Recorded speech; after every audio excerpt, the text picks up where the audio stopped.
Florida was nothing but a gimmick, basically. Oh, yeah. Dusty Rhodes and all them, that was nothing but gimmick. He wanted everybody to go out there and wrestle, you know.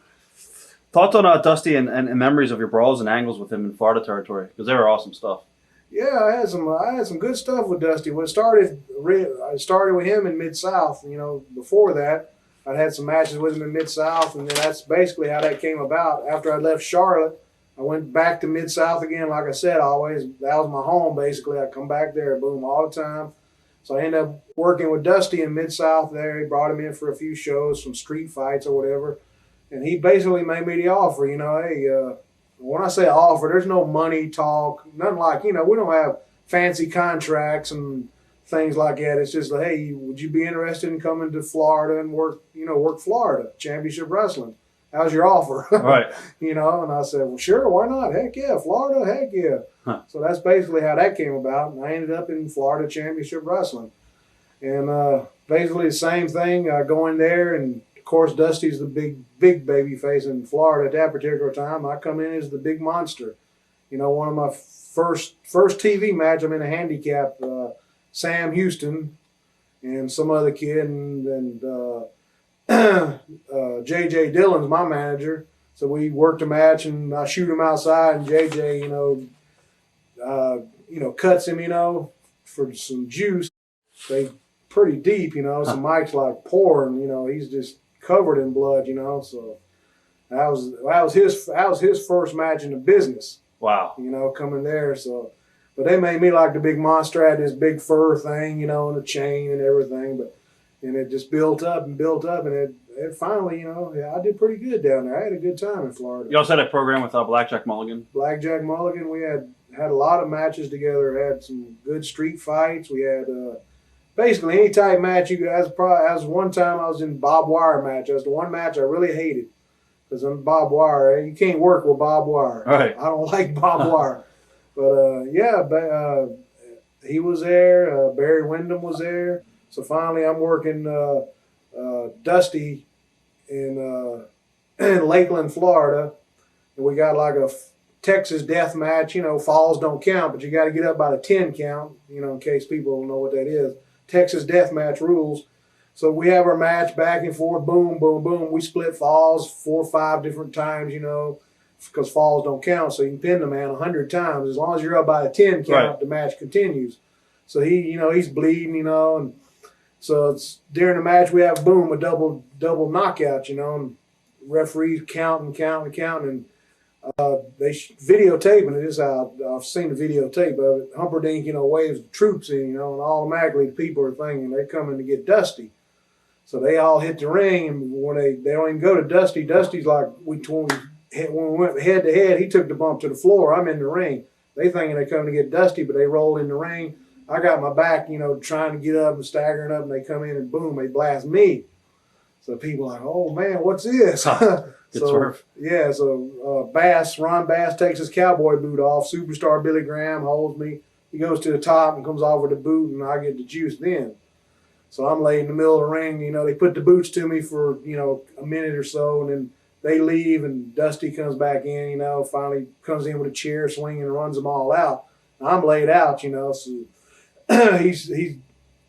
people are like, the referee gives the count, I'm counted out. So Dusty's like, come on, get up, whatever like that, be a man, get on your feet. So I struggle juice all over me. I struggle on my feet, and fall in his arms. So he pushes, we kind of back away from each other, and he points back there and explaining, blah, blah, blah, blah, this and that. So I go back to the dressing room, back through the people, back to the dressing room. Cameras are following me. They take the video camera. They show my dressing room door shut and all my gear's outside. They threw all my gear out, my little vest I wore, the fur vest, my chain, everything's outside. And I'm like beating on the door, hey, it's my dressing room, let me in. And they're like, you're not a part of the family anymore, this and that. So they show me picking up all my little belongings like a little whipped little puppy, That's awesome. And I'm walking off, I picked up my stuff. I didn't have a dressing room for a month or so. I was like a in between. You know what I'm saying? I was neither a heel or a baby face. I was in between. So it ends up they would have matches and say like Ron Bass might be in a tag team match, him and Superstar Billy Graham against Mike Rotundo and somebody. Could be anybody, Denny Brown or somebody like that. So the match would be going on and boom, boom, boom, whatever's happening, I'd come walking through the crowd, and just get in the ring and start blasting them. Boom, boom, blasting the heels. Right. And you hear the people, woo, woo, how the crowd. Oh, yeah, back then. Yeah. So, and then basically it was, they'd take 4 or 5 bumps and basically take the powder and leave, and leave me in the middle of the ring, stomping my feet and basically doing the old baby face thing, Right. So still no real match going on. And finally, we end up with a tag team match. It's going to be Superstar Billy Graham, Ron Bass with me, but I don't have a tag team partner. So I get on TV and I ask Dusty, hey, Dusty, I need a tag team partner. Can you, would you be my partner? So he cuts the interview like in the dressing room, one-man gang, I told you, don't trust that family. Huh. Now you have a family. You got a dressing room you can come to. You can socialize in. You can feel comfortable in. I'm going to be your tag team partner. But if you turn on me, I'll hunt you down. You basic good, Dusty Rhodes interview. Oh, that was awesome. Yeah.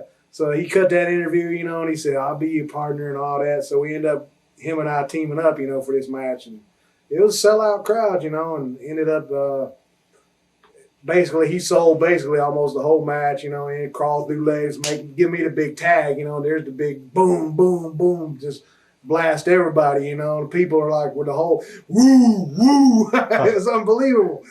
I was like, wow, this is great.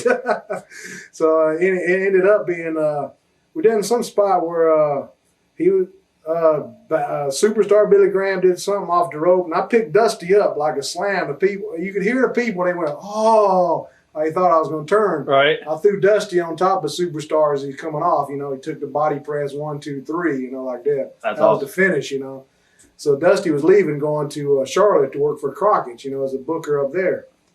He told me, he said, just stay here, stay in Florida, ride it as long as you possibly can ride it, Just stay here and do business here. So after he left, I was still the baby face, one of the top baby faces at that time, thanks to him doing that. And then they brought in Barry Darso came in as one of the Russians. He was there. They brought in Neidhart. Neidhart came in. The Pistol Pez Watley came in. And I had that real long hair. We did this angle where they cut my hair, on TV. They was all waving the Russian flags and they cut my hair and this and that. So I cut a couple of big baby face interviews to work against them. And this particular time, I had a tour of Japan coming up. So we did an angle where they hurt me, and I left and went to Japan. So I'm in Japan for 4 or 5 weeks. I come back to Florida, and Michael Hayes is taking over. Oh. So I'm like, Michael, when you want me to start? And Michael goes, I don't even have you in the book. What do you mean start? Huh. I'm like, what are you talking about? Well, I left you, I don't have you. We ain't got a spot open now. What are you talking about? I was like in shock. I couldn't believe it, Wow. So he said, well, I don't have a spot here. I didn't even know you was gone. I'm like, what do you mean you didn't know I was gone? I went to Japan. I'm coming back. Well, I didn't know. They didn't inform me of that when I took over. All this happened while I was gone. He came in as the booker and took over. Huh. So I didn't have a spot. I was out.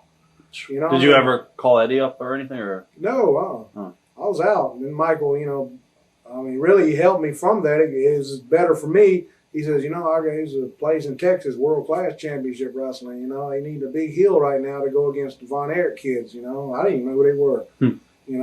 And I said, well, sure. And so he calls, Fritz and all that, sets that up for me. And that's how that came about.